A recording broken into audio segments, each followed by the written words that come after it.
India US ബന്ധത്തിൽ മഞ്ഞുരുകലിന് സാധ്യത തെളിയുന്നു. വ്യാപാര രംഗത്ത് അമേരിക്ക ഏർപ്പെടുത്തിയ 50% തീരുവ ഇരു രാജ്യങ്ങളും തമ്മിലുള്ള ബന്ധം വഷളാക്കിയിരുന്നു. അതോടൊപ്പം അമേരിക്കൻ പ്രസിഡന്റ് ഡൊണാൾഡ് ട്രംപിന്റെ പ്രകോപനപരമായ പ്രസ്താവനകളും ബന്ധം വഷളാകുന്നതിന് കാരണമായി. കഴിഞ്ഞ ദിവസം ഇന്ത്യയും റഷ്യയും ചൈനയുടെ പക്ഷത്തേക്ക് പോയി എന്നായിരുന്നു അമേരിക്കൻ പ്രസിഡന്റിന്റെ വിമർശനം. ഇന്ത്യയെ പരിഹസിച്ചുകൊണ്ടുള്ള ഈ പോസ്റ്റ് വലിയ തോതിൽ ചർച്ചയാകുന്ന ഒരു പശ്ചാത്തലമുണ്ട്. നയതന്ത്ര രംഗത്ത് അമേരിക്കയിൽ പോലും ഇത് കോളിളക്കം സൃഷ്ടിച്ചു. ഒടുവിൽ ഇന്നലെ വൈകിട്ട് ട്രംപ് തൻ്റെ പ്രസ്താവന തിരുത്തി. മോദി എൻ്റെ ഏറ്റവും അടുത്ത സുഹൃത്താണ്, മികച്ച പ്രധാനമന്ത്രിയാണ്.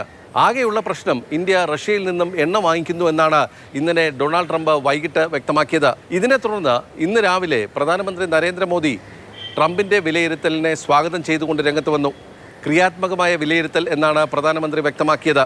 മാത്രമല്ല, ഇരു രാജ്യങ്ങളും തമ്മിലുള്ള ബന്ധം ആഗോളതലത്തിൽ തന്ത്രപ്രധാനമായ തലത്തിലേക്ക് ഉയരേണ്ടതാണ് എന്നും പ്രധാനമന്ത്രി വ്യക്തമാക്കി.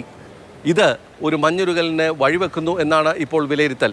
അതായത് വലിയ തോതിൽ ബന്ധം വഷളായ ഒരു പശ്ചാത്തലത്തിൽ നിന്നും ഇരു നേതാക്കളും അന്യോന്യം അംഗീകരിക്കുന്ന ഒരു തലത്തിലേക്ക് കാര്യങ്ങൾ എത്തുന്നു എന്നുള്ളതാണ്.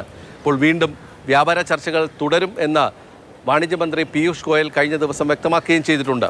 ഇന്ന് വിദേശമന്ത്രി എസ് ജയശങ്കറും മോദിയുടെ പ്രസ്താവനയെ സ്വാഗതം ചെയ്തുകൊണ്ട് രംഗത്ത് വന്നു. അമേരിക്കയുമായി ആശയവിനിമയം തുടരുന്നു എന്നും അദ്ദേഹം വ്യക്തമാക്കി. ഏതായാലും അമേരിക്കൻ സന്ദർശനം പ്രധാനമന്ത്രി ഒഴിവാക്കി എന്നുള്ളൊരു സൂചനയാണുള്ളത്.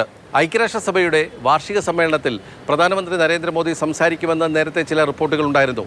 അമേരിക്കൻ സന്ദർശനത്തിനിടെ പ്രസിഡന്റ് ഡൊണാൾഡ് ട്രംപുമായി കൂടിക്കാഴ്ചയ്ക്കും സാധ്യതയുണ്ട് എന്നായിരുന്നു സൂചനകൾ.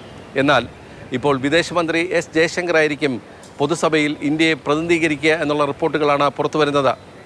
ബസന്ത്, മാതൃഭൂമി ന്യൂസ്, ഡൽഹി.